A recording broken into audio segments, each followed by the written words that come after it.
Welcome back. तो friends, अभी का वीडियो है स्वदेश के लिए रवाना हुए PM Modi. PM Modi UNGA, PM Modi leaves for India US visit. इतनी जल्दी आए थे, इतनी जल्दी चले गए। 2-3 दिन के लिए आए थे, ऐसे लग रहा है। बस बहुत ही हेक्टिक था।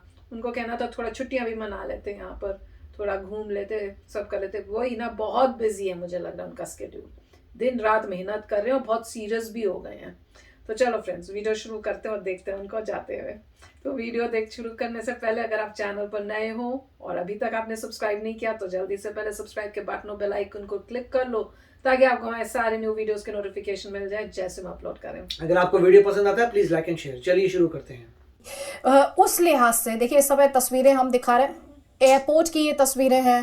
प्रधानमंत्री मोदी भारत के लिए रवाना होने वाले हैं। थोड़ी देर पहले वो भारतीय समुदाय के लोगों से मिले थे, लेकिन इन तस्वीरों को तो हम आपको लगातार दिखाते ही रहेंगे। त्रिपाठी सर, यूएन की प्रासंगिकता को लेकर बात हुई है, उसकी एफिशिएंसी को, या फिर जिस तरह का डिस्क्रिमिनेशन और ब्यूरोक्रेसी वहां पर देखने को मिलती है मेंबर स्टेट्स के बीच में, प्रधानमंत्री इससे ज्यादा वोकल नहीं हो सकते थे। देखिए, प्रधानमंत्री ने कई चीजों पे बिना बहुत ज़्यादा वोकल हुए बता दिया है। जैसे यूएन की एफिशिएंसी पे उन्होंने बता दिया है कि किस तरह से कोरोना की ओरिजिन को लेकर के यूएन की प्रासंगिकता खतरे में है, यूएन का रेलेवेंस खतरे में है, क्योंकि विश्व स्वास्थ्य संगठन ने कोरोना के मामले में जैसी भूमिका निभाई वो निंदनीय है। इसके साथ ही साथ अफगानिस्तान के मामले में अभी यूएन ने जो कुछ किया, आप सिक्योरिटी काउंसिल का 2593 छोड़ दीजिए, उसके पहले या बाद में अभी मतलब यूनाइटेड नेशंस में एक तरह से मतैक्य नहीं हो पा रहा है कि क्या क्या कुछ भी नहीं किया। लेकिन प्रधानमंत्री ने उन सभी चीज़ों का जिक्र किया बिना कुछ बोले हुए। खास उन्होंने बहुत ज़्यादा कह भी दिया, जिसको हम ये कह सकते हैं गालिब का एक मिसरा है कि काफी खुले मगर कुछ सब कुछ कहा मगर न खुले राजदान से। तो सब कुछ कह चुके हैं और उसके बाद अब विश्व को देखना है कि विश्व आगे क्या रिएक्ट करता है। ये देख लीजिए, प्रधानमंत्री की जो स्पीच थी उसके आप 3 पार्ट आराम से कर सकते हैं। पहला कि लोकतंत्र भूतकाल में, पुराने काल में लोकतंत्र कैसा था। त्रिपाठी साहब, आपको एक सेकंड के लिए रोक रही हूँ। प्रधानमंत्री की तस्वीरें हम दिखा रहे हैं जॉन एफ कैनेडी एयरपोर्ट से आप ये तस्वीरें देख रहे हैं। प्रधानमंत्री को वेव करते हुए थोड़ी देर पहले भारतीय समुदाय के लोगों से मिले थे। एयर इंडिया 1 ये, और इससे पहले एयर इंडिया 1 भी काफ़ी सुर्खियों में रहा, जिस तरीके से बिना स्टॉप ओवर के प्रधानमंत्री मोदी पहुंच गए यूनाइटेड स्टेट्स ऑफ अमेरिका। उसके बाद काफ़ी डिस्कशन एयर इंडिया 1 को लेकर भी हुआ है और ये प्रधानमंत्री वेव करते हुए काफ़ी सफल कहा जाए इस दौरे को, चाहे वो उनका यूएनजीए में संबोधन के लिहाज से हो या फिर अमेरिका के राष्ट्रपति के साथ उनकी 1-on-1 मीटिंग हो, इंडिया यूएस रिलेशंस के लिहाज से कहा जाए या फिर क्वाड समिट के लिहाज से कहा जाए। भारत ने बहुत जोरदार तरीके से अपनी बात रखी है और जो भारत का मैसेज रहा है उसको स्पष्ट, साफ, सरल शब्दों में दुनिया तक पहुंचाया है। तो प्रधानमंत्री मोदी भारत के लिए रवाना हो रहे हैं। वही तस्वीरें भी हमने आपको दिखाई। 4 दिनों का ये अमेरिका दौरा, 4 दिन पता ही नहीं चले यार, और तो अब 2 दिन लगे ये दौरा वो कंक्लूड कर रहे हैं और भारत के लिए रवाना होने वाले हैं। त्रिपाठी सर, आप बात पूरी करिए। तो उसमें पहले अपने भाषण के पहले पार्ट में उन्होंने ये बताया कि भारत का लोकतंत्र कितना महत्वपूर्ण है और भारत अपने लोकतंत्र में अपने नागरिकों के लिए क्या एक बार फिर से रुकूंगी। भारत अमेरिका के संबंध और मजबूत होंगे। भारत अमेरिका के लोगों का जुड़ाव ही असली संपत्ति है। द्विपक्षीय और बहुपक्षीय वार्ता सफल रही। ट्वीट आपके स्क्रीन पर है।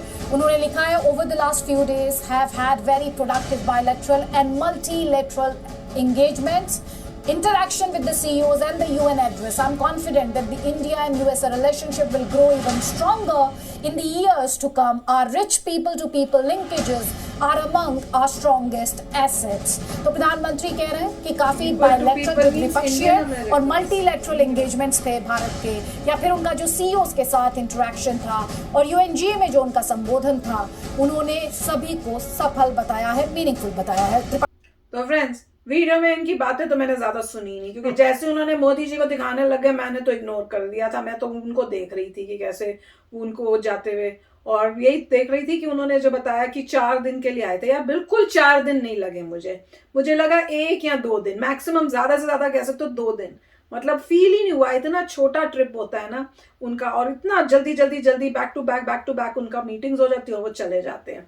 अब आई जस्ट होप कि जल्दी से वापस आए फिर से, क्योंकि जब आते हैं ना यार इतना वो एक्साइटमेंट यही हो जाती है कि अरे अभी अभी वो ये करने वाले हैं, अब उसको देखो क्या उन्होंने बोला, यहाँ पे गए, अब यहाँ कैसे हुआ, उन्होंने इन्वाइट किया हुआ, देखते हैं वहां पे क्या हुआ। तो इतना मतलब एक्साइटमेंट हो जाती है जैसे कोई पार्टी चल रही हो ना, कि आपके घर में कोई बड़ा फंक्शन होने वाला है, जैसे शादी वादी होती है तो एक्साइटमेंट रहती है, तो वैसे था। पता ही नहीं चला कि 2 दिन उनकी वीडियोस देखते देखते कि कैसे टाइम भी पास हो गया और उनका जाने का टाइम भी हो गया कि वो वापस जा रहे हैं। अब आप लोग बड़े खुश हो गए कि मोदी जी वापस आ रहे हैं, हम बेचारे दुखी हैं कि मोदी जी चले गए। उनको कहो भैया जल्दी जल्दी आया करो। अब तो एयर इंडिया आपके पास आ गया, एयर इंडिया नंबर 1, आते रहो भाई मोदी जी, जाते रहो। 4 दिन इंडिया 4 दिन यूएस, 4 दिन इंडिया 4 दिन यूएस, मजा आ जाए, सच्ची में मजा आ जाए। मैं ऐसे ही कहती हूँ, पापा को भी बोलती हूँ अपने, यार थोड़े दिन उधर फिर थोड़े दिन इधर, थोड़े दिन उधर फिर थोड़े दिन इधर, ऐसे करा करो ताकि हमें भी नहीं लगे कि भाई हम अकेले यहाँ पे रह रहे हैं। मोदी जी को भी यही करना चाहिए। पर बहुत अच्छा था, और उनकी स्पीच अगर आपने नहीं सुनी, बहुत ही कमाल की स्पीच बोली थी, जैसे ये डिस्कस कर रहे हैं आपने, उसका भी हमने रिएक्शन किया हुआ है, तो आप उसको भी देख सकते हो, किसी इन 3 चैनलों में से एक में होगा।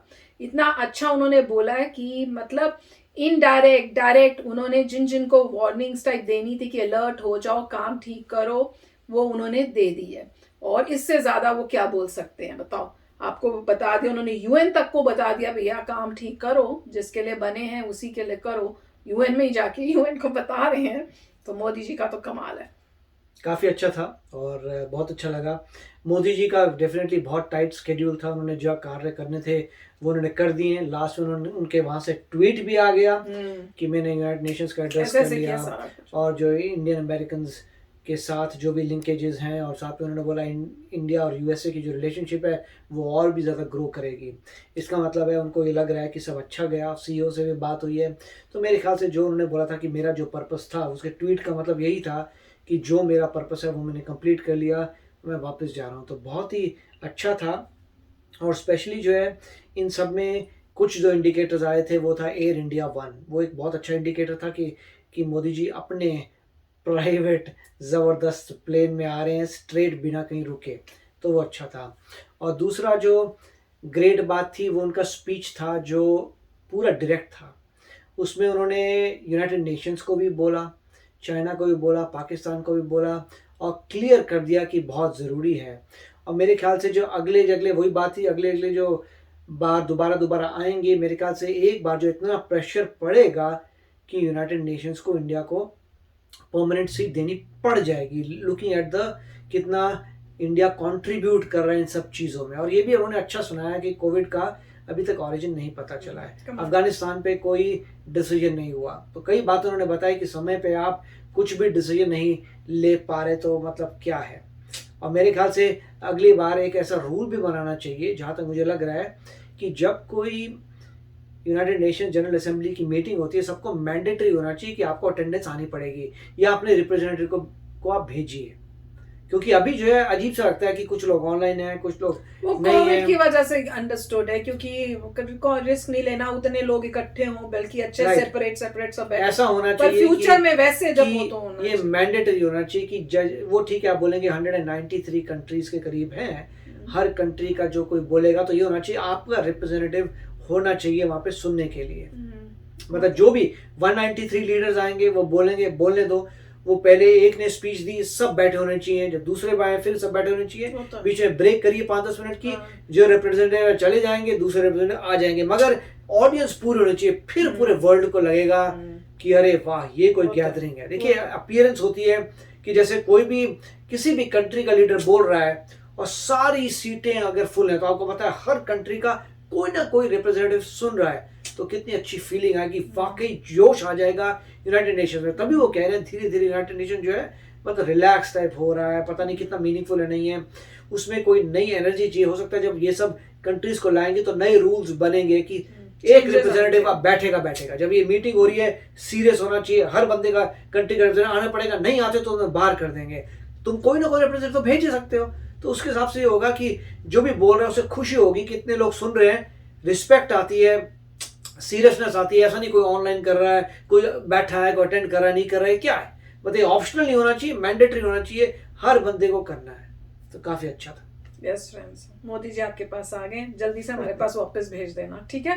तो चलो चलते हैं, मिलेंगे नेक्स्ट वीडियो में बहुत ही जल्द। Till then take care and bye bye. तो अगर आप मेरे इस चैनल पे नए हो तो जल्दी से सब्सक्राइब के बटन को हिट करो और बेल आइकन को क्लिक करो ताकि आपको मेरा जब नया वीडियो मैं लगाऊं आपको उसके बारे में जल्दी से पता चल जाए।